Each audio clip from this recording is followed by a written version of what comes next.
Yeah, it's like generic 90s, like hip hop, like studio music. Like do do do do do do do do No, that definitely is not it, Gordo. do do do do. What game show are you doing? Is that like The Price is Right? It sounds That like was The Price is Right. Yeah. Yeah. Do, do, do, do. Come on down.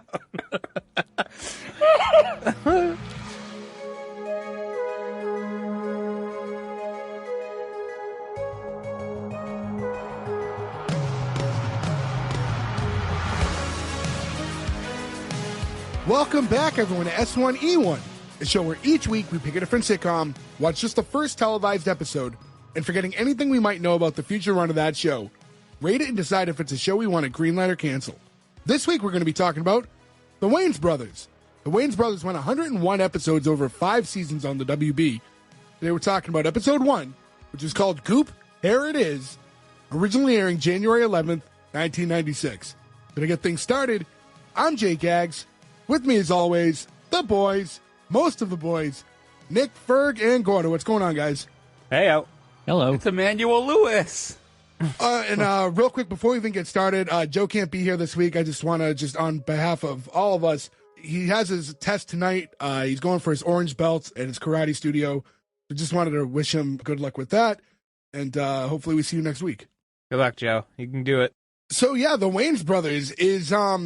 This is a show I've wanted to pick for a long time. This is my pick this week. I love the show growing up. I watched a lot of it.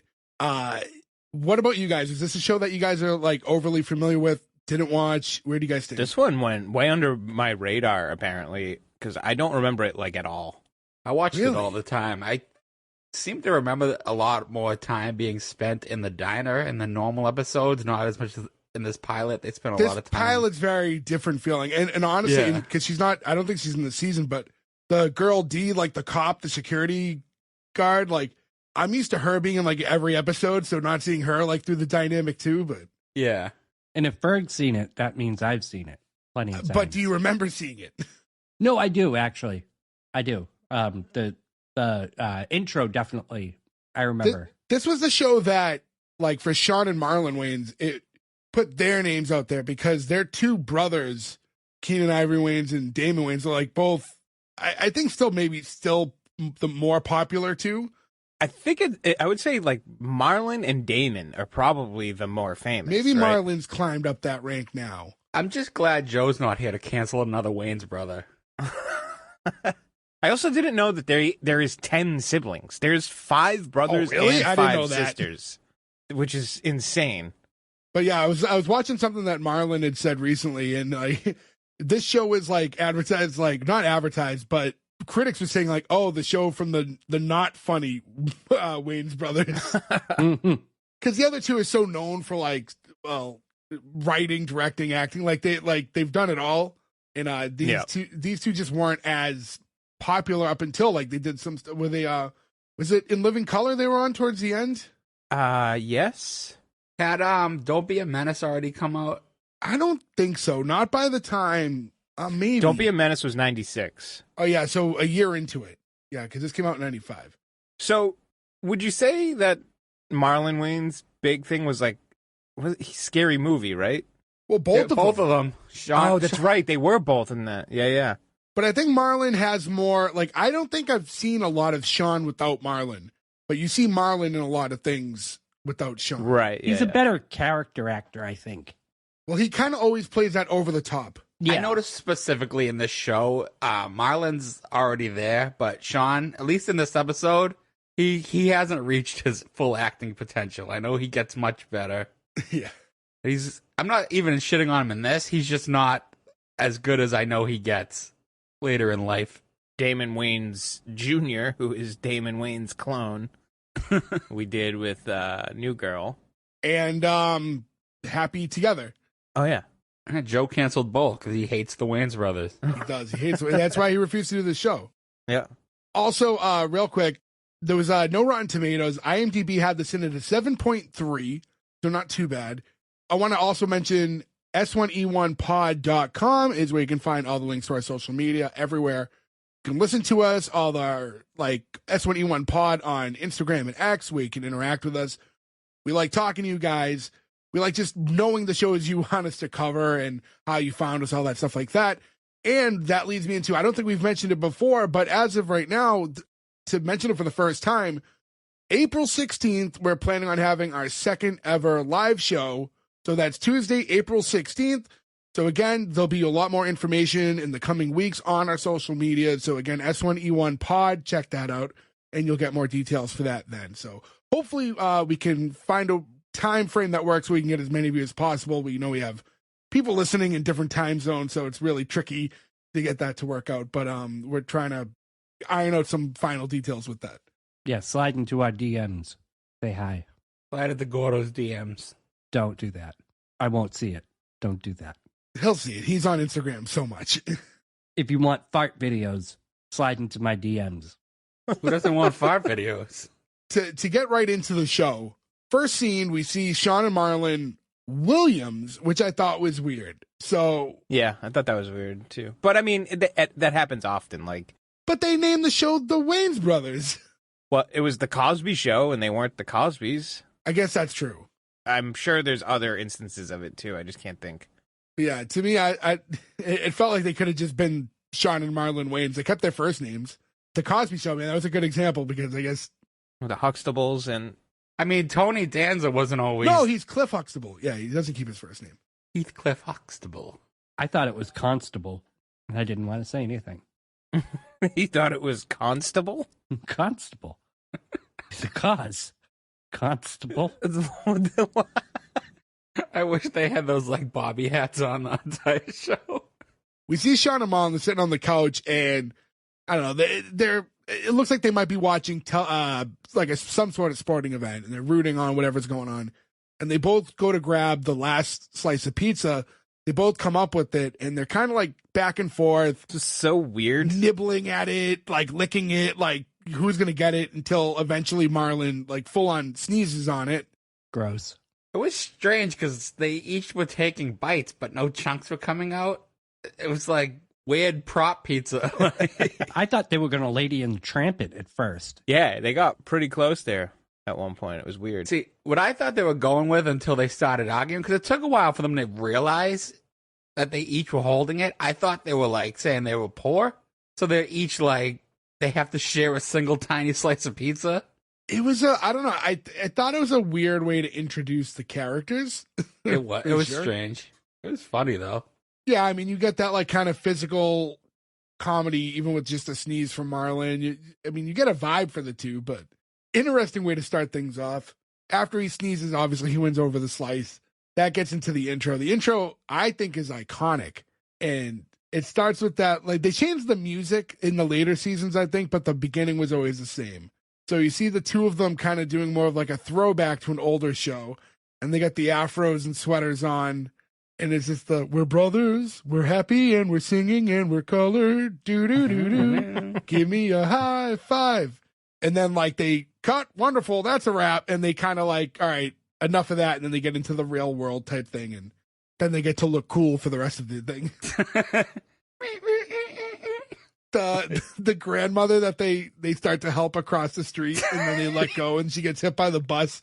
And it's like so. I was not expecting that. It was so 90s, like to have just the dummy fly in the air. Yeah. It was very all that.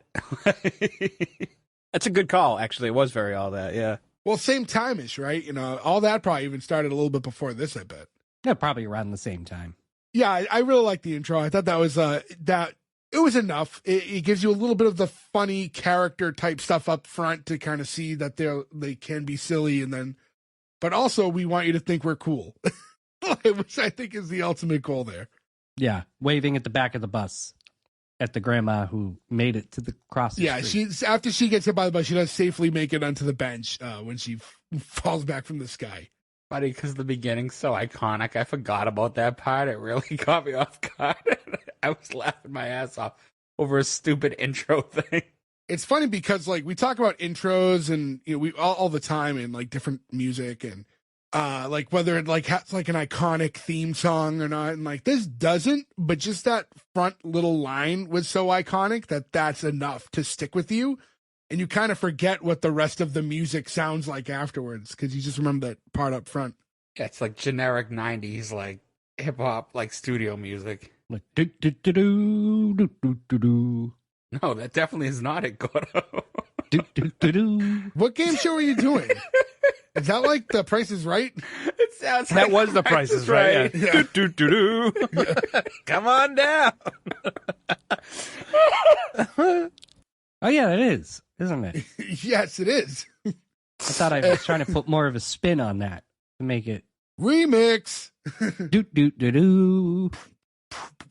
So, okay, after this intro, we get into the next scene, and we see Sean in the living room, and he's watching an infomercial while his girlfriend Lisa's on the phone, and she's trying to order something off, either that infomercial or something from the television. And, you know, he's talking about how these infomercials are the biggest ripoffs. Meanwhile, Lisa's trying to order 2 tubes of lipstick. And he's saying, like, they're charging you $10 for some lipstick that only costs 42 cents. That's a bargain these days. Yeah. I don't know how much lipstick costs. To be complete, if you I told know, me the ballpark, I have no that's idea. an assumption. I assume it's expensive because women be shopping. Yeah, I couldn't. If you, gun to my head, told me to like tell you within like anything, if you told me it's $5 or $30, I go, oh yeah, all right. Like I have no idea. I think with lipstick, it's the range. It's all the brand. Yeah, like Sephora will cost a lot of money, but I'm just looking at Google lipstick prices. oh, I didn't know they made that. Revlon is... What? Do you think Google makes lipstick? You said Google lipstick prices. Like Revlon is $6.50 at Walmart, and then you have your Clinique, which is $17.50. Then you have your Lancôme l'Absolu Rouge for $35. That's what I used to use. Yeah. Yeah, it's a wide range by who makes it, but it's probably all the same shit. I'm actually surprised it's not more expensive. So I take Yeah, back my honestly, comments. it's not as bad as I thought. I mean, that was just a quick Google search, so I mean, I'm sure you can get the $150 lipstick. Also, yeah, I know we have a lot of female listeners who are probably pulling their hair out right now as we sound like complete idiots. But So message Gordo, how much does your lipstick cost? Yeah, please message me. so You get a fart video in return. So yeah, so he's going on about that, and there's also the joke about she says how she wants to have lips like Whitney Houston, and wouldn't you like that? And he's like, no, I'm not kissing anything that touches Bobby Brown's tongue. I knew a Bobby Brown joke was going to happen there. The girl who plays Lisa, she was actually in like Waiting to Exhale with Whitney Houston like a year or two later, or something like that. So this turns into him complimenting her lips, and they start kissing on the couch.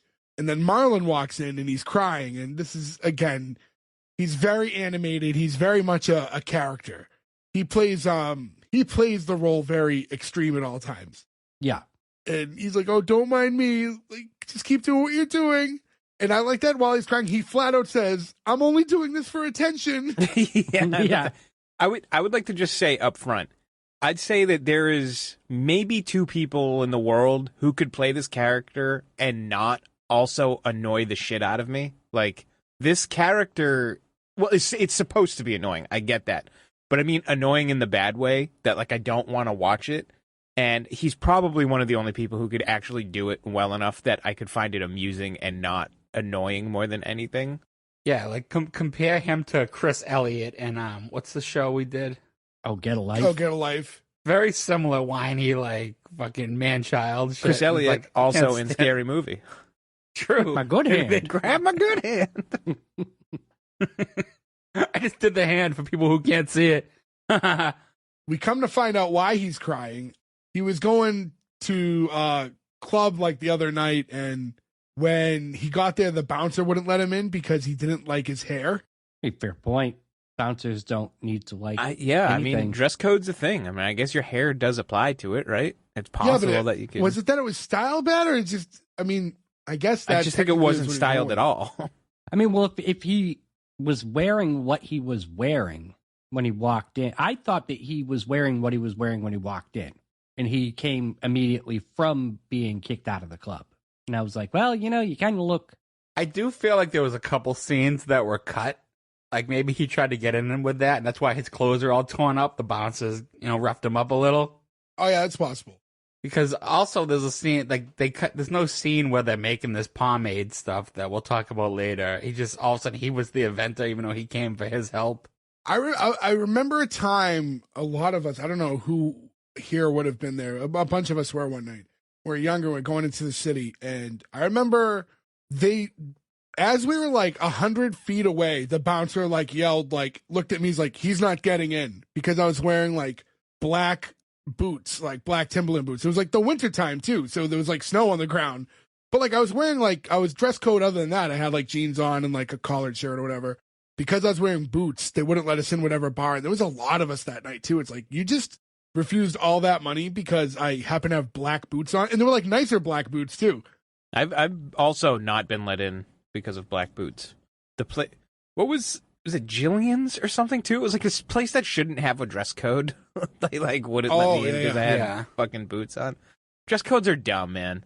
If you're ever trying to get into a place and you're having dress code issues, there are better places you could be at anyways. Yeah, just go somewhere else. Yeah. I remember when we were in Foxwoods, I had to buy dress shoes just to get in the club there. And we were there for someone's birthday. You remember when we were in the Seaport, we were trying to go to that rooftop place, and there was a sign out front with what your dress code is, and it was basically just, you can't wear exactly what Jay was wearing that day. No sweatshirts, backwards hat. I think I was just in a tank top, cargo shorts, sneakers, like the standard. The sleeves thing is like the big issue with most dress codes, right? Like you have to have. I never understood the no hoods up thing. Remember, you take your hood up, take your hood down, or take your hat off. It's like, fucking why? Are we in like school right now? What are you doing? I never understood the shoe thing. It's not like people are staring at each other's feet. Like it's dark, so only light is up top. You're only seeing the top half. There's been bars where I got in trouble for hats that like you would never in a million years think you're not allowed to wear a hat in, because it's not like a fancy bar and I'm just in a baseball cap. It's like, this is a regular bar. It's not like a club. Like, I don't understand. Yeah, like Rhode Island strip clubs. Well, that's a gentleman's club. I can see there being like more of a thing there, but like, there's no gentleman there, my friend. Straight up bars. I could see in some places like they don't want a hat on because you can hide your face. Like at a gentleman's club. Yeah. You know, or like a hoodie, like you can pull the hood up. I mean, they let you in with your cowboy hat, didn't hide your face. When the hell did I wear a cowboy hat? That night you got kicked out and she called you a redneck or a hillbilly, not Rhode Island. Well, that's because that strip club didn't have a dress code. They could have stopped me that night. They could have stopped me before I got in. So I'd like to go back. Marlon and Lisa are going back and forth because I think she's laughing at the situation. And he's like, at least my hair's real. And she's like, so is mine. He's like, what? Real horse or real goat? And then like when she goes after him, he goes, oh, you're a bad girl. I died. The way he did it, like, it was just so quick and smart. Like, it was really funny. And it was like in the background too. Like I wasn't expecting it. I like that it was almost like it might have been off the cuff because it was a funny joke, but it wasn't like paused to focus on it, which I think is even better sometimes when you just catch the things off to the side. Sean's taken Marlon into like the bedroom area or whatever to help him fix his hair, I guess. And that leaves Lisa alone in the room. And now she's calling up and making a call to like whatever that infomercial was to order the lipstick she wants. You could tell in the phone call that the gag is that she's using Sean's credit card for it. Do you ever order something from an infomercial the old-fashioned way like that? I mean, now everything's online, but I think I was too young.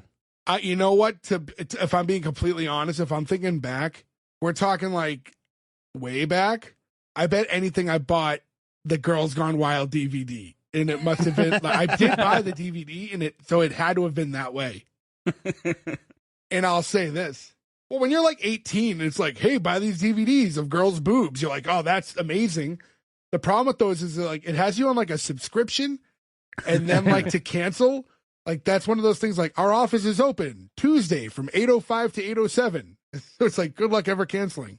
What is like the infomercial that stands? When you say infomercial, like your brain goes somewhere specific. Oh, Magic Bullet, no doubt. I will never turn that off. It's still on to this day. I watch it the whole way through every time. The iconic one was the Juice Man Juicer.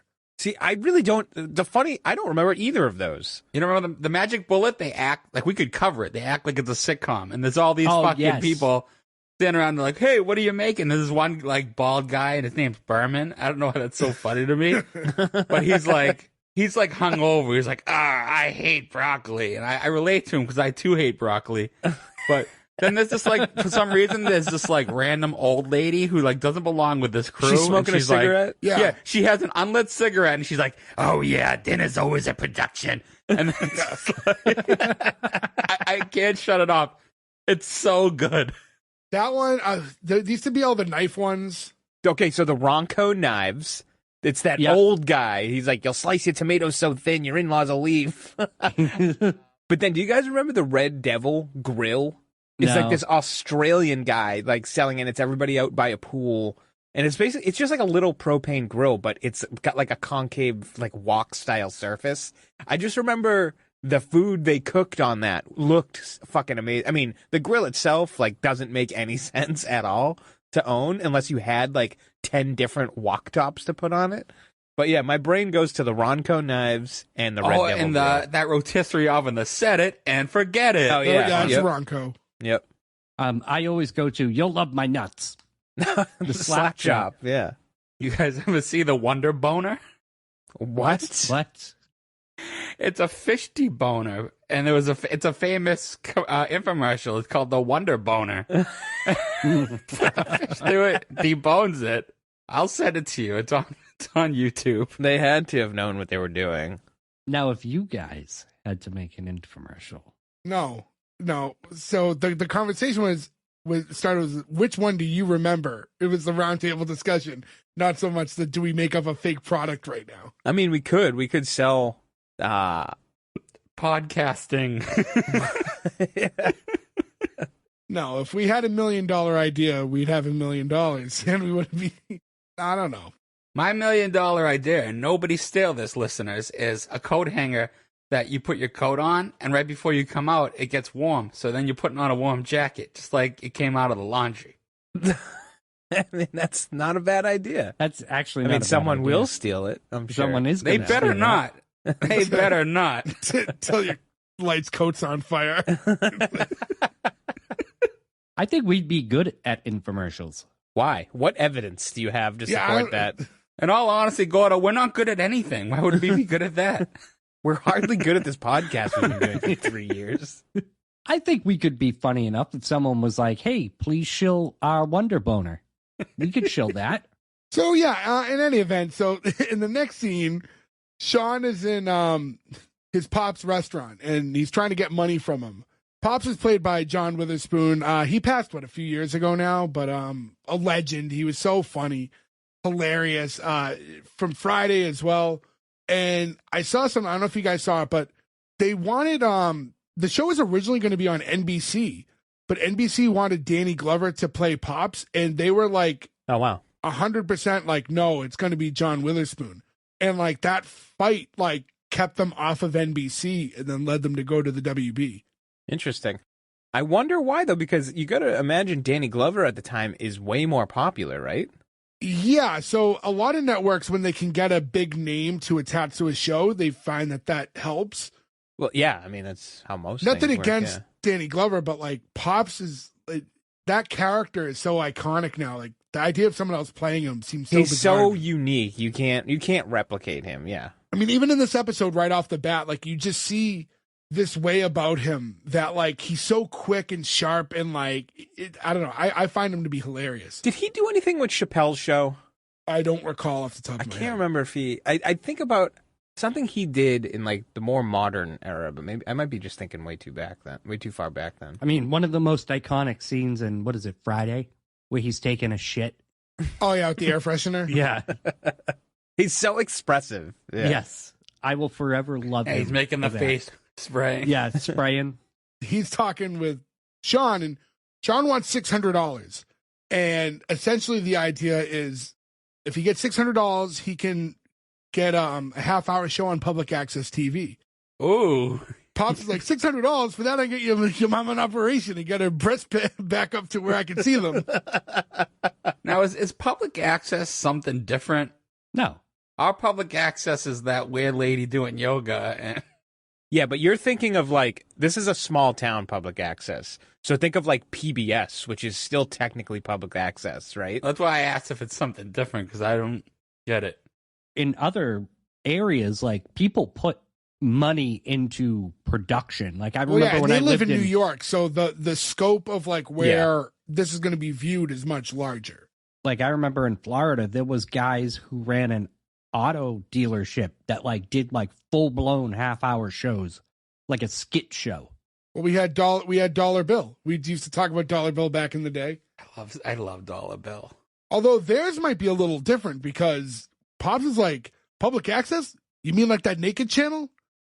And there's some like there's what, like a naked talk show host and stuff like, so I don't. Well, that's the thing about public access, though. If you remember, Jay and I and Gordo, did you do anything at our public access? No. You can technically have nudity. Yeah, I mean, I did some nude work, but I tried, not too much. Isn't that why the station burned down? It was actually the house across the street from the station. But Pops is like, you have a better shot at getting my wooden arm before you get $600 for me.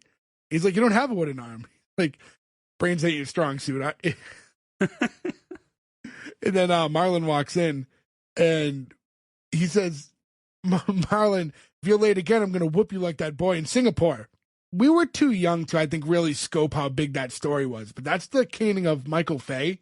And he was the one who, like, the story was he was out in Singapore and he got caught. He was stealing road signs and he vandalized a bunch of cars in like a little over a week. The court sentenced him to be lashed 6 times with a cane, which became like this big deal. And like Clinton got involved and they're trying to prevent it from happening. And it became like this gigantic world news story. And Ferg, I guess you'd probably, if anyone, now you might remember Weird Al did that song Headline News, which is the parody of the Crash Test Dummy song. One of the stories he does in his version is the caning of Michael Fay. Oh, okay. He also does John Wayne Bobbitt. It's one of them too. That's like one of those references that's very of the times, I guess. It's one of those things that if this was a modern show, Joe would hate, but because it's an older show, Joe would say, oh, that's so cool that they mentioned that. After this, Marlon takes his hat off and reveals his new hair, which is like a more like, I don't want to say luxurious, but like a nicer curl, like a smooth curls, flowy hairstyle. It's got like James Brown hair. Yeah. That's not too far off. A little more curly, but yeah. And it's clearly a wig. Well, yeah, in real life, it's being explained that that's his new, like, permade that he created on his own. There has to have been a scene that was cut, like when they made that made him create it. Because they were together, and Sean was going to help him, and then all of a sudden he made that on his own. Well, I mean, the reveal of what's in it is later in the episode, so you wouldn't want to see that in a scene if they're going to reveal that later. So, I mean, maybe not. But it's weird. This episode as a whole doesn't have... It's a normal length of episode, but not a lot happens. You know what I mean? Yeah. It's like, Yeah, I know what you mean. They go from... And then the bulk of it is the infomercial. Yeah, it takes up like a good half of the episode. Which I was surprised at, but I loved. Not to tip my hat. Yeah, they're both trying to sell this product on Pops and be like, look, but like it really works. I mean, I don't know how much explanation you need. If you look at Marlon's hair, it looks significantly different, but yes, they pan over to his 2 buddies who are at the booth with like a couple of girls. Their hair didn't look as nice though. Like one of their hairs, like one of the 2 guys that were there, I felt like their hair didn't look nice at all. So I don't know why that joke carried on to the 2 friends. I thought they should have had like similar hair to him, you know? I think it was because they were sitting there with 2 girls, and maybe they don't normally come in with 2 girls. But have them in the same wigs that Marlon's wearing. Yeah. Maybe they don't even really have the stuff in, and that's all set up to just impress him, impress Pops that now they can get girls because they're using this product, even if they're not using it. And again, to go into this like unique acting style and delivery of Pops, his character, when he sees them all sitting there, he's like, would you look at that big-haired boy over there macking those 2 little pretty girls looking like 2 macaronis? Macaronis. What's that? Why is he calling them macaronis? Is this something that like we just don't understand? Like I don't know. Is there like some sort of a weird cultural thing where I don't like where girls are called macaronis that I don't know about? You know, I have no idea. I think that he just says whatever comes to his mind, and that works for me. But basically, just seeing them with these girls and the way it's being sold on them, they're all now convinced that this could be $1 million idea. So Pops is like, "What do you do? Like, get the tea?" I don't know. He made another weird like sound out of nowhere in office to get his checkbook, and now they're all like, they're really excited by this, and they're like, "Can I ask? He's not their father, right? He just is called Pops." "No, I was under the impression that he's their father. I thought." I thought it was. Let me go look now. Because I know that the diner's name is like Pops. So I don't know if like they just work for him and he's like a friend. No, because he's listed as like Williams for his last name. Yeah. He's listed as John Williams. So it's John, Sean, and Marlon Williams. Okay. All right. Well. So they're like, all right, we're gonna need a catchy name for this product. And first I think Marlon's like, how about the Clapper? and they're like, no, it's gonna be like hair ball, no, Harriet Tubman. That one got me. Yeah. Also hermaphrodite. Yeah, that was I like an that interesting one. Yeah. Even though they kept going with that, they went a totally different pivot for the actual name that they go with, which is Goop-Hair-It-Is. Love it. I love it. Which is often said as hair. Einstein. Hair. Goop-Hair-It-Is. And they're all dancing around, and that would be like I feel like a product. I think it's too niche, but like you could easily like make those labels and like just slap it on some bottles of like Vaseline and throw them on Etsy. But Yeah. I don't know if enough people would get it. The next scene, we're back in their apartment, and you see Sean like on the phone at the table, and there's all these jars in front of him, like of the product, and like Lisa's in the background, and she's boxing up all this stuff, and you come to find out Sean's on the phone with LaToya Jackson, and he's trying to get her for the infomercial. He's like, "What do you mean degraded? You pose butt naked with a snake." Lisa walks up after the phone call, and he's like, "Oh, don't cry. We'll find someone." She's like, "No, like, I'm crying because it stinks. This product stinks." He's like, "Well, they can't smell it on TV." Fair point. Well, yeah, true, but I don't know why my brain always goes to this, and I don't know if I've mentioned this on here before, but kind of unrelated. So when the pandemic happened and there was a shortage of hand sanitizer, and just like everybody just started making hand sanitizer, all these like off companies, and you just get it from whatever companies had it available. Wherever my job got it from at the time, the hand sanitizer just smelled like soy sauce, and it was so gross. But it was like those early stages of COVID when everyone just thought they were going to die if they got near it. So like I'm just like putting this like soy sauce hand sanitizer on at all times, and my hands smell terrible. And it was like, but it's for the greater good. There was one that really smelled like tequila, and it was fucking gross. It was so gross. We had one at my work. It smelled a lot like vinegar. It was really bad. Yeah, the ones that like smelled like off-brand vodka and tequila. I was just so amazed. I'm like, there's not that much stuff in this. Like, how does it have such a pungent odor? Anyways, while this is going on, Marlon walks into the apartment, and he's got a man with him who's like obviously scared and kind of like being forced into the room, and he has a pillowcase over his head. And Marlon's like, "Hey, look who I got." And they take the pillowcase off, and it's Garrett Morris, who like iconic, the OG cast of SNL. Yeah, and he's from your favorite show, Two Broke Girls, Jay. And he had a big stint on Two Broke Girls, which I don't know when we'll cover. Probably our 4th anniversary. No, he's in the movie The Stuff. But I can't let it go without being said, even without Joe here, that he was in Coneheads. I didn't want to mention it because I wanted Joe to listen and be upset that we didn't mention Coneheads. But yeah. Well, then just edit me. Yeah. They're throwing a lot of cameos. We don't, we see more as, well, soon we see another one, but they kind of jammed up this episode with a lot of that stuff. Yeah, and it didn't feel forced or anything like that. A lot of favors were called in for this pilot. Yeah, it felt that way. But it worked. I liked it. They're trying to calm him down, like, "Hey, we just need you to work with us." He's like, "Doing what?" Like, "Work with us." And like when Lisa said that, he's like, hey, like I don't do pornos anymore. And then they're like, didn't Marlon even tell you why you're here? He's like, no. He's like, I was minding my own business and I was coming out of my apartment on the way to the dentist. Next thing I knew, this freak jumps out of the bushes and puts a pillowcase over my head, starts dragging me down 9th Avenue with like by my legs. And then he gets into the story where it's like, well, it wasn't easy. You're heavier than you look and you scream like a girl. He's like, hell yeah, I was screaming, man. When you dropped that pillowcase on me, it was like Mississippi in 1961 all over. And you're like, oh shit. Because, you know, you're thinking the obvious things that this story is going to lead to. But come to find out that he was just running from an ex-girlfriend and her ugly mother.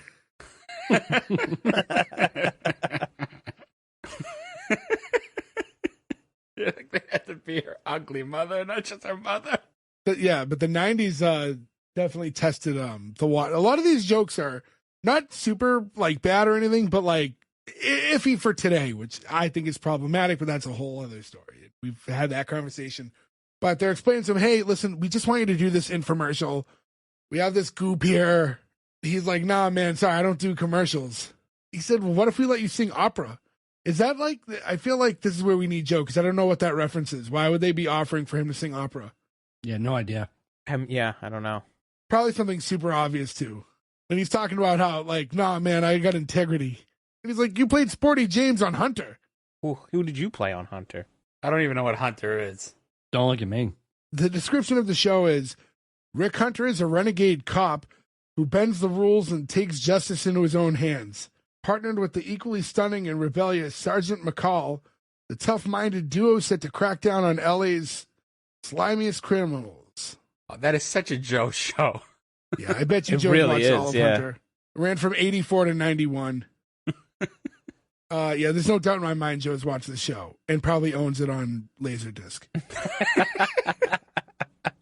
Yeah, so he's refusing to do this one way or another. And so they're like, you know what, get out of here. And they push him out of the apartment. They're like, great, now we have this cable station, we have no celebrity. And then it just turns into, well, I guess we could just use him. And Lisa's like, who? It's like, he's still here? Who? He's been here all morning. Like, why don't you just leave? Who? It's like, look, guys, we're desperate. We're going to have to. We might as well just use him. And then, because this is super random, there's no real setup. They don't explain why he's there. But come to find out, hey, Gary Coleman's in their apartment. I wasn't expecting Gary Coleman. He's just been in the other room all morning. It's so random. I mean, it's like... But it tracks for that time. Gary Coleman, like, did everything. He did do a lot. No, this is past his time. But he was the ass of, like, every joke in this time frame. And I had no idea why. But he was, like, the ass of, like every joke. The only thing I remember seeing him in this time frame is Dirty Work. What you talk about, Satan? Oh, he was in an episode of Fresh Prince around now, right? You're our resident Fresh Prince expert. You'd know. I'm just going through Gary Coleman's thing, and it says he was in one. No, I mean, but still, just the way that this was written in, it's like, obviously there's not this intent for the writing to be super serious. Like, you can have some plot holes here. The idea that Gary Coleman's just been silently hanging out in their house all day for no reason and unknown by Lisa, who's been there the whole time, too. So I'd like to think he showed up for their ad, and at this point, they think they can find someone better. So they go, wait in the other room, we'll get back to you. I guess that's possible. Slightly unbelievable, but possible. That's how I read it, Ferg. When he runs out, he's like, wow, this goop hair thing, like, it really makes my scalp tingle. And that's when Lisa's like, it's Emmanuel Lewis. And he just goes to, like, attack her, like, straight up, like, it's like being held back. Gordo, do you know who Emmanuel Lewis is? Yeah, he was that guy in the W. Yeah, nah, he played Webster. Webster. Oh, okay. But they're often confused. Oh, okay. It's been so long since I've seen, what is it? Webster? I think they may have fought each other on Celebrity Boxing. That sounds right, actually, or at least Celebrity Deathmatch. More likely, yeah. I really did like the way Gary Coleman reacted in this scene. The show's got great physical comedy, which is weird because a lot of it is just stationary scenes, but they use everything. So they're telling him, hey, listen, we've been doing a lot of thinking. We want you to endorse the product. And so he's in. And when they go to talk business, they like scoop him up and like just like plant him in a chair. There's a nice little, I mean, not a nice joke, but it's like kind of a little fourth wall thing when he's like, hey guys, and I don't work cheap. And they're like, oh, we know. And your parents get 90% of the check, right? He's like, well, actually, I cut them back to 85. He had like notorious issues with like his financials and stuff. It's sad, really. Yeah, you see a lot of that. There's a lot of celebrity cases where, you know, because they're minors, the parents are in charge of their estate, but then a lot of money and then they do the wrong thing by it, even though it's their kids. I would argue that there's probably more sad young actor stories than there are happy ones. Probably, especially when you consider the amount that are actually successful versus never really truly made it, you know? Yeah, especially back then, too. It was kind of like there was no real precedent, so like it was just kind of easier to exploit them, too. And, you know, not as, you know, in a public eye. So now we cut to the studio and they're recording this infomercial. They're about to start. They're doing, you know, like some test runs and trying to get ready.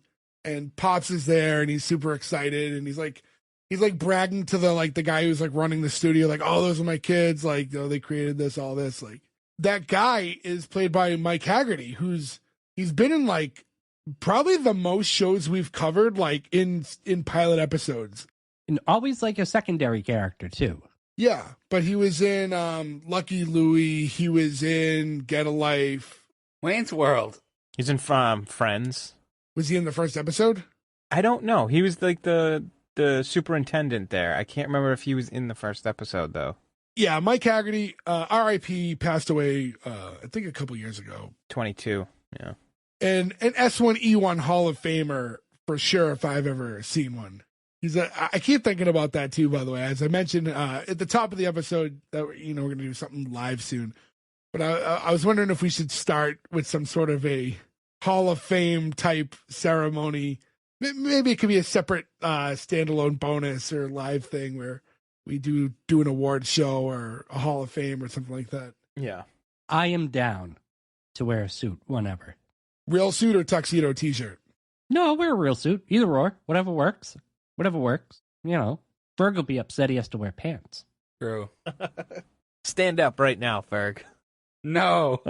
I mean, yeah, if we record it like this, it'll be okay. I'll be fine. I can Donald Duck at any time. Actually, like, you see the news reports, like, when they were doing all, like, the COVID era news, like, there was a lot of guys who were legit just wearing their suit jackets and shirts with no pants. I mean, I would if you're going to shoot me from the... Yeah, what's the point? No reason to put them on. I mean, you guys don't know what I'm wearing underneath this. Could probably guess it's probably like sweat shorts and flip-flops. Close. Sweatpants. And Crocs. Yeah. And Crocs. Well, my Croc flops. Crocs actually makes like flip-flop. Wow, you're all in on the brand, huh? I love Crocs. Yeah. I wish they would sponsor us. I'm okay. I'm going to buy you a pair of Crocs, Jay. You got to tell me It'll your be a shoe waste size. of money. Have you tried them? Exactly. See, you don't know. Don't knock It it would till do you try wonders it. for your bad ankle. So well cushioned. Jay hates that he would like it. I don't like the way they look, regardless of how they feel. I would not want to walk around in them. But in any event, Gary Coleman's looking for the dressing rooms, and he's told, we got a utility closet in the back, just don't pee in the sink. During all this, like, kind of getting ready, Sean's asking Mike Haggerty's character, like, hey, listen, like, this goop's, like, the lights are drying my hair out. It's, like, drying in my head. Like, you think you could, like, once we start filming, dim the lights a little bit?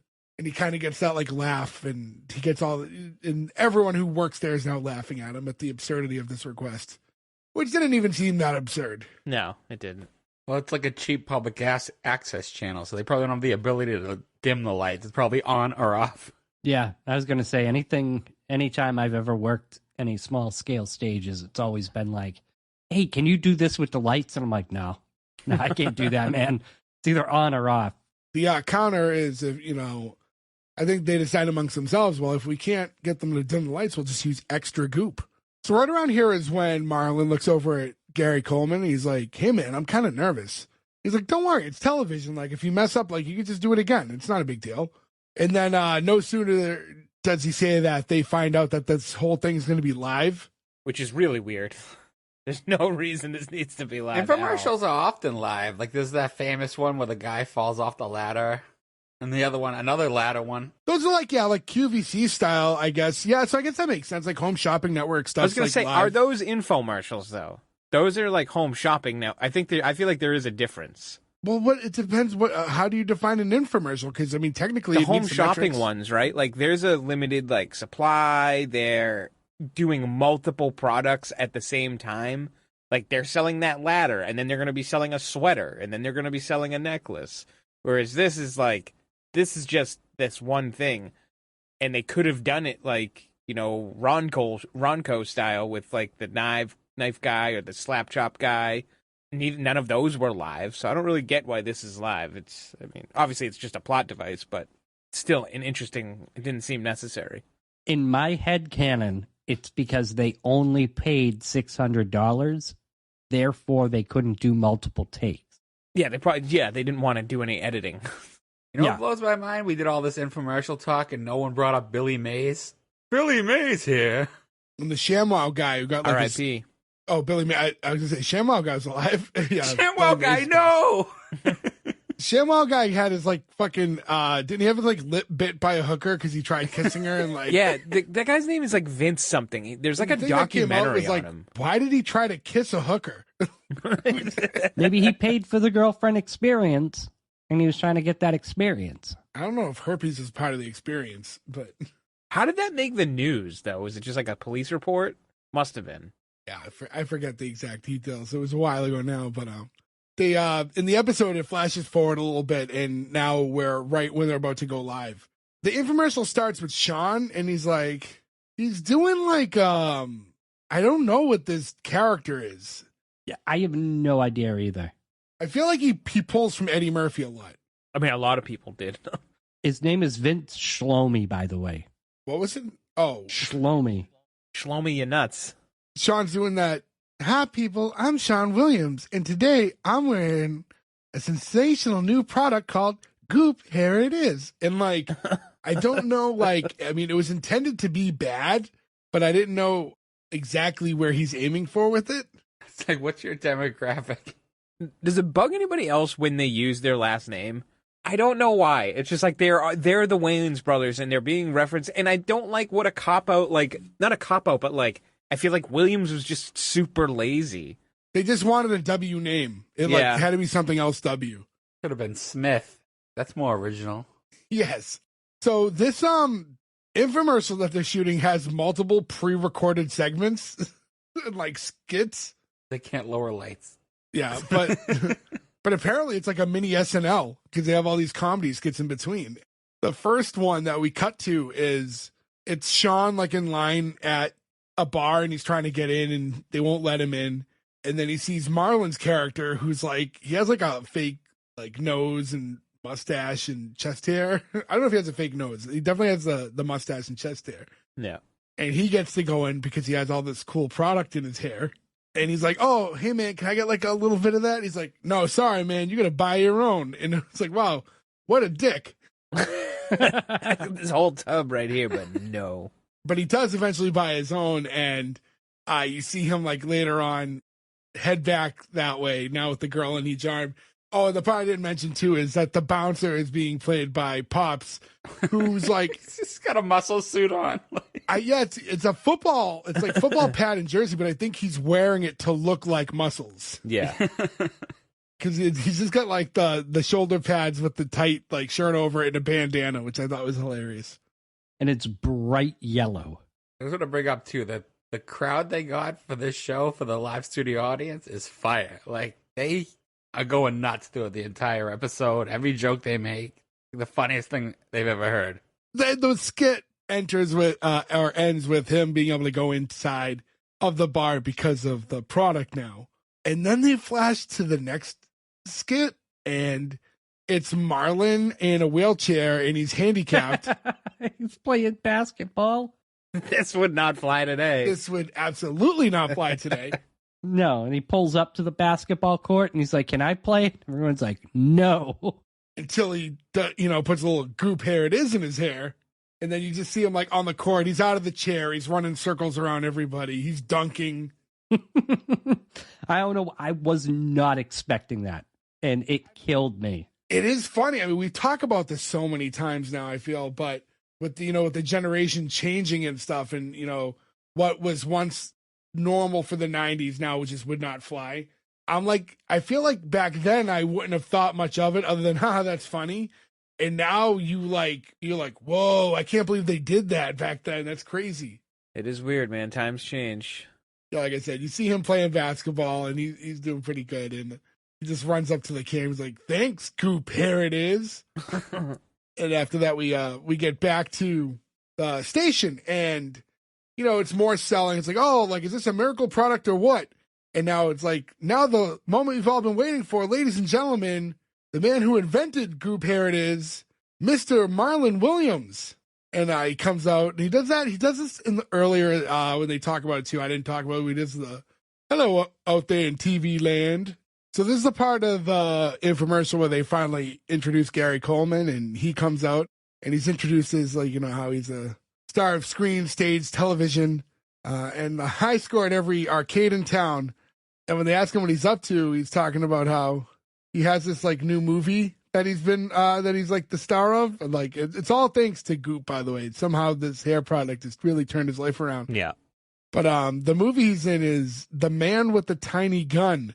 They do, again, the look at our monitors. And he's doing, like, the James Bond thing. And like, instead of having, like, the silhouette of legs, they just have, like, a taller girl walk across him because he's, he's a shorter guy. I don't know. When I saw the legs go past him, I thought that was fucking hilarious. When he shoots and he said, "Oh, my foot." That's what got me. They cut back and they're like, yeah, not only does it revive your hair, it revives your career. Yeah, it was a little Waka, rough. waka, waka. It's a stretch, but it works when it worked when he said it. I don't know, not so much when I say it. And now we come to find out how much this Goop is going to be. Man, for 2024, this is a lot of money. For 95 or whatever, this is insane. We find out one jar of Goop is $60. That's insane, yeah. It cures being in a wheelchair, Jay. That's a bargain. And I like the fight with Gary Coleman's like, wait a minute, couldn't we give these people a discount just for today only? Like, well, Gary, that's none of your business. But since we love your new movie, we're going to take your advice and we're going to bring it down from $60 to $59.99. Am I the only one that saw that joke coming? Of course, yeah. Yeah, All so, right, good. yeah.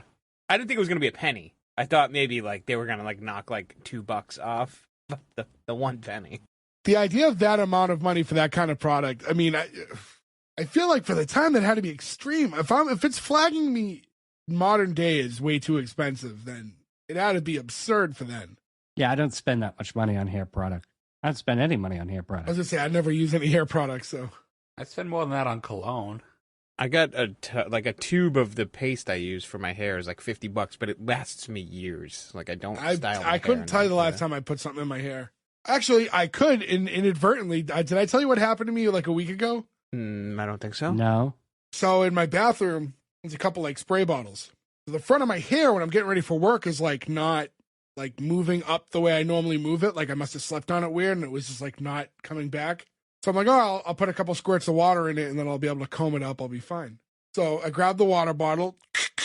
Thing is full of baby oil. So I squirt baby oil into my head and I'm like, oh no. Oh, you go Razor Ramon mode that whole day? It's like, it was so greasy. Like I could feel it in my, it wasn't that crazy because it wasn't that much. And like, it's not like the weirdest thing to put in your hair, but it's someone who never wears any hair product. Like I tried wiping as much of it out with a towel before I left. Baby oil in a squirt bottle? It's a great question. And I wish I had an answer for it, but I don't. I ended up having to deal with that all day long. Anyways, to get back into this, we look back at Gary Coleman and we start to see his hair is like smoking under the lights. He's like, is it hot in here? I smell rubber burning. There's nothing worse than the smell of burnt hair. Yeah, burnt hair is gross. Basically, from this point forward, it's like chaotic because his hair is catching fire under these hot lights. We know now that there's something wrong with this goop. And Sean asked Marlon, like, what the hell did you put in this stuff? It's like, nothing. It's just Vaseline, bacon fat, and Drano. I didn't know Drano was combustible like that. It is in sitcom world. That's how it blows up your pipes. I didn't think it actually blew them up. Yeah, I mean, it's just all these volatile chemicals. I'm sure one of them is flammable. I was thinking of just the bacon fat. I Like was gonna say, like, bacon. I've lit bacon on fire plenty of times. Like, oh shit. bacon grease, like, oh, that sticks.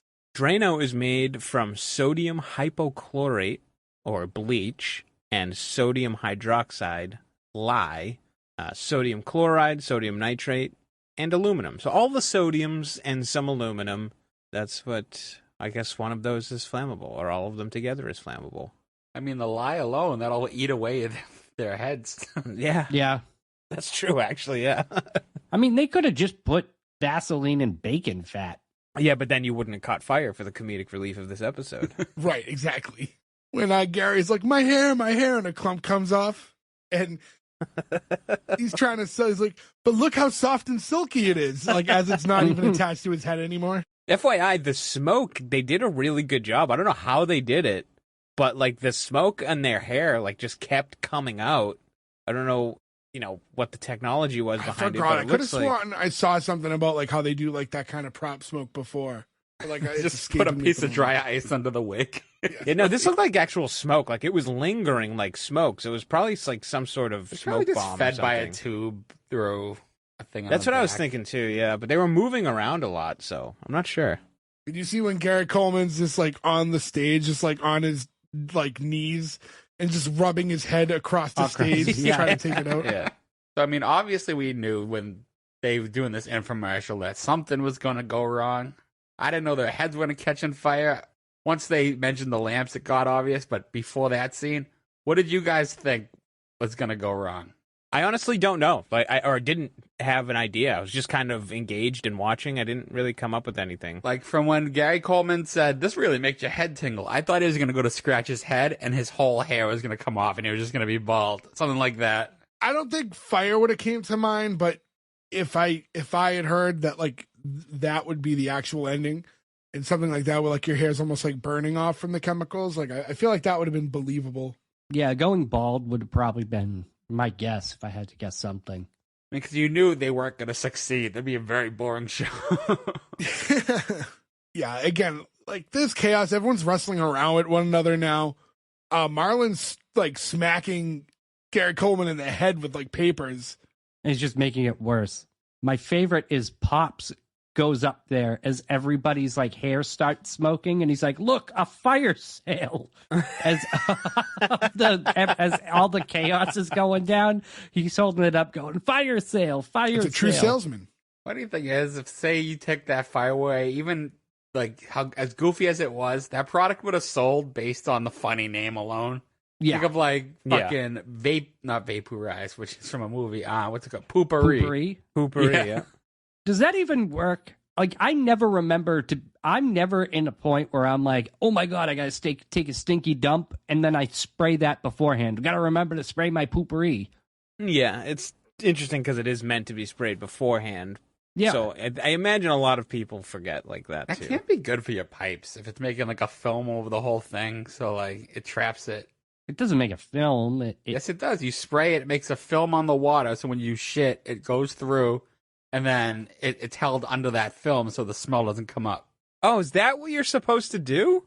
Yeah. I thought you were supposed to spray the air, and then, like, the air No. stays... No, I didn't know you were No. supposed to spray the water. Wow, you just blew my mind. That's crazy.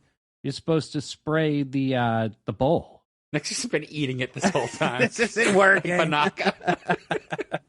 But yeah, I can confirm that, like, I never do it according to directions. So it just makes, it's like Febreze. Like, I also have Febreze in there, and it's like the worst thing to spray afterwards. It's just like poo and Febreze.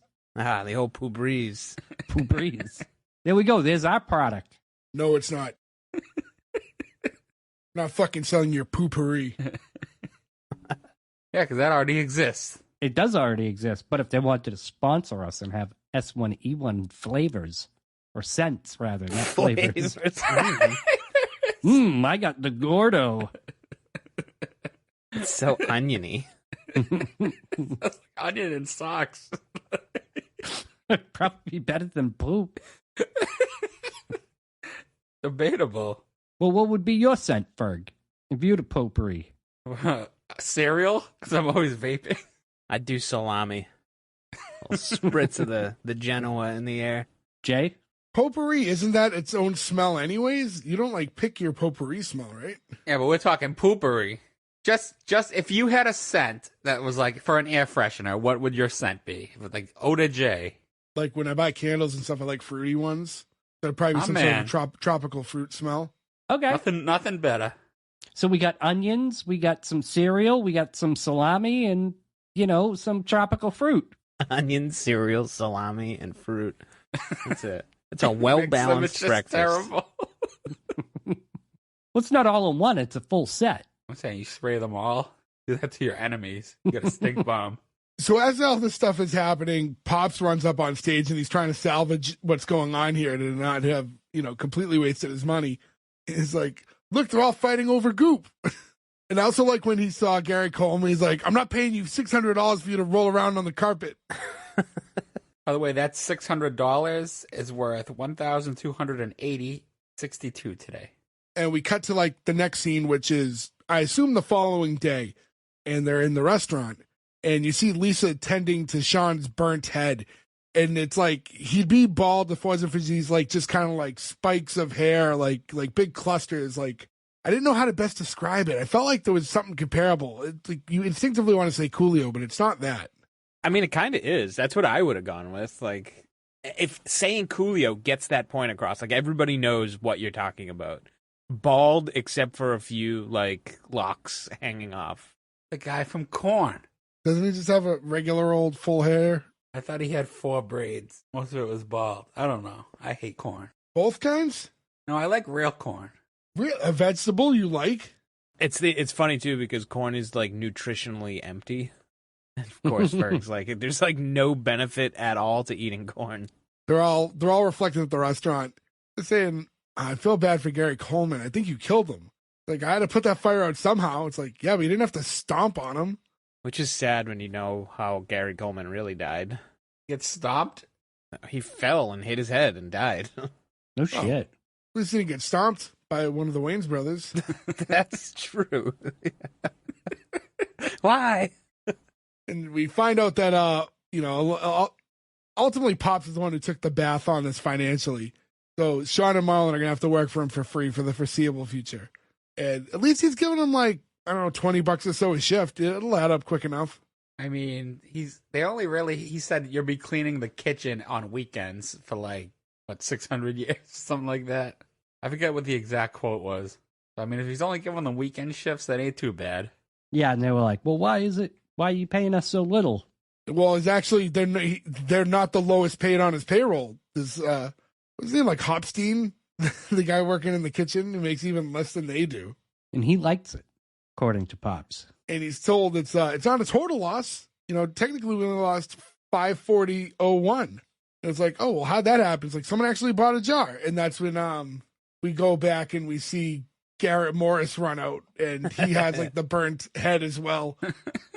And he's got a baseball bat. Yeah, so he's pissed off. I feel like they could still recoup their money. Not everybody watched that channel, so you sell it in the street and for like 20. Yeah, because it's not like today where like that clip is going to go viral, right? Only the people who saw it, and that was it. That public access isn't going to run it anymore. They already paid their money. They played it live. That was it. So if you missed it, you missed it. So you're right. They probably could have made their money.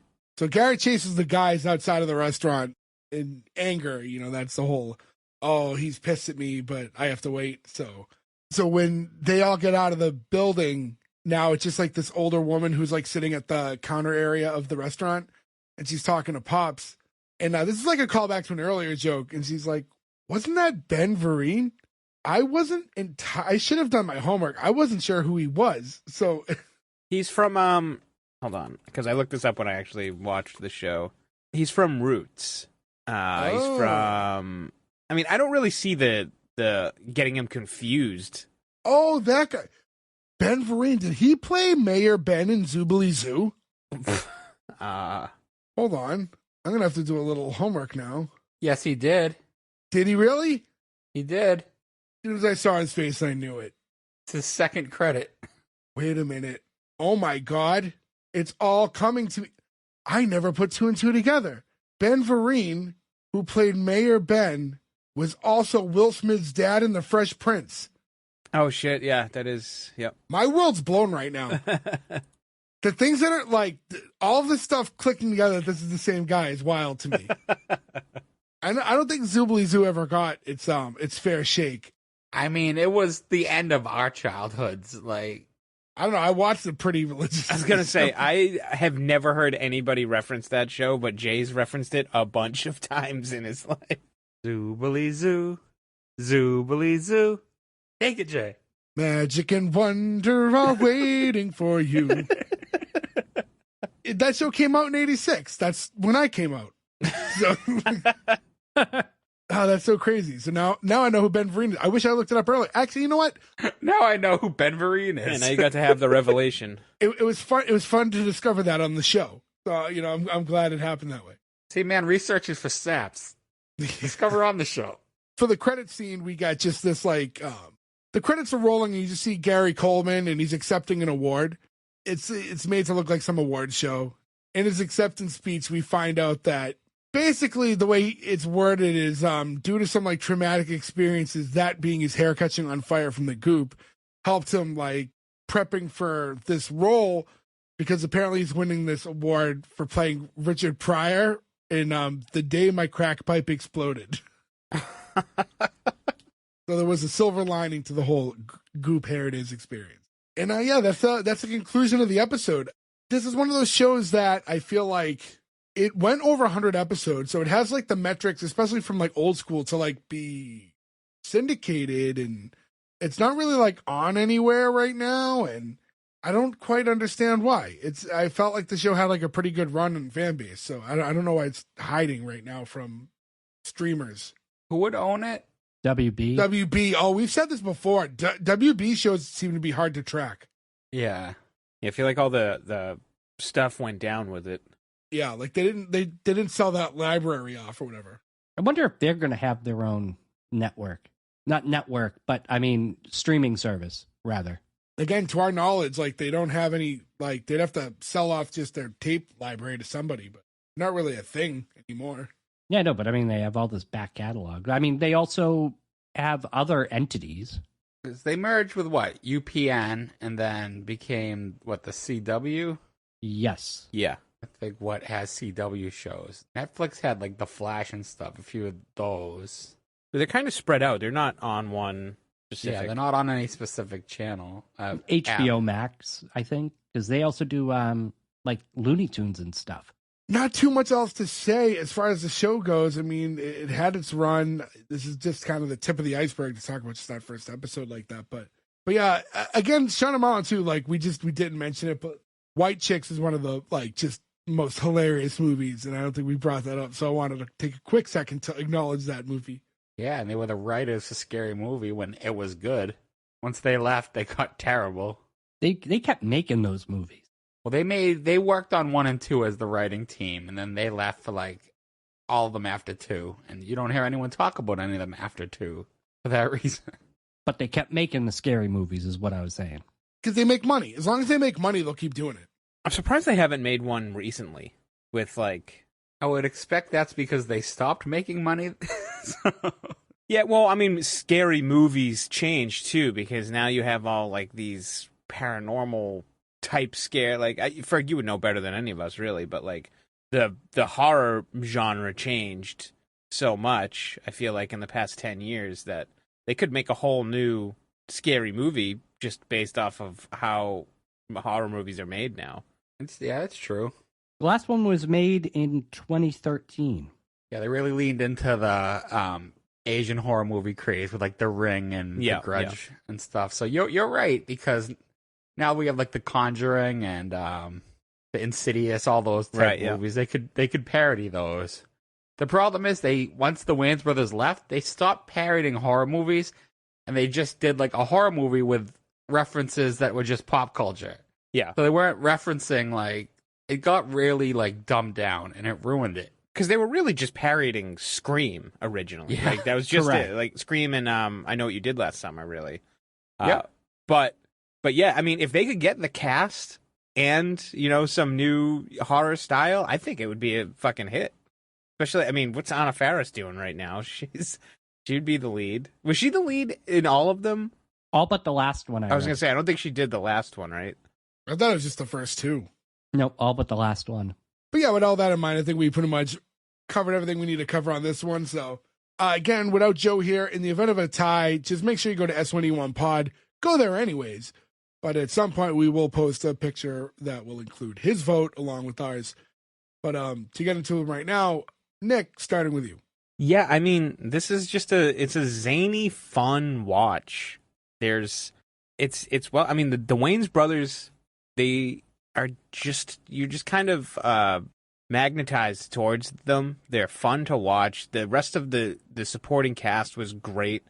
The shoehorning Gary Coleman in there. I mean, that doesn't really lead to the rest of the show. Does anybody know? Does he make more appearances in the show, or is this like a one-time thing? I don't remember. I don't think it's got to be a one-time thing. But yeah, I mean, it's my only gripe with it is I feel like maybe I could get sick of it quickly. So, but I mean, that's not obviously a good enough reason to cancel it. I would definitely give it a shot. But yeah, I mean, it's a pretty straightforward, checks all the boxes sitcom. It's funny. It's just a green light for me. I don't really have any good way of explaining why right now. I just enjoyed it and I would watch more. So it's a green light. Ferg. Yeah, I agree with Nick. Green light for me. It's a product of its time, which is the 90s. A lot of it wouldn't fly now, but it flew then and I liked it. That's why I watched it back then. I guess them being brothers, you get that chemistry that you're not going to get with just two random actors, which makes everything better, I believe. It's just fun from start to finish. There's a few holes. It's not a perfect show. If you like that kind of like silly comedy, I mean, this is for you. And yeah, green light from me. Gordo. Yeah, I'm not going to say anything that other people already haven't said. It's a green light for me. I enjoyed it. It was funny writing. The physical comedy was not what I expected from the show. I thought it would be more dialogue-based funny, but the skits got me. Pops got me. Yeah, green light for me. Yeah, so as far as the actual episode goes, and this is where it's like disconnecting the future, I know the show gets a lot better. And it's this episode here, to me, was a little clunky and weird. However, I just think that there's just something there between the two brothers that's really funny, and even though it wasn't quite ironed out yet, I think there was a lot of, I don't know, reason to maybe raise an eyebrow and want to see a little bit more. So maybe it's not that the episode was bad per se, it's just that I know that their capabilities are much higher than what they were here. But yeah, to not ramble on, that was enough to give me the green light on that as well. So with that in mind, doesn't matter what Joe's vote is, but still go to S1E1 Pod and give us a follow, and you can see that graphic later in the week. However, a perfect score for the Wayans Brothers, so congratulations. You live on to see episode 2 with us. I want to remind everyone once again, go to S1E1pod.com. That's where you can find all the links to all our social media. That's where you can find everywhere you can listen to us. Rate, review, subscribe. All those little review things do help us a lot in the algorithms, so we appreciate that stuff greatly. Spread the news, talk to us. Like I said, we want to hear from you. Until then, we'll catch you again next week with another new episode. So thank you. Goodbye. I think we got the best Gary Coleman on fire rolling around on a carpet.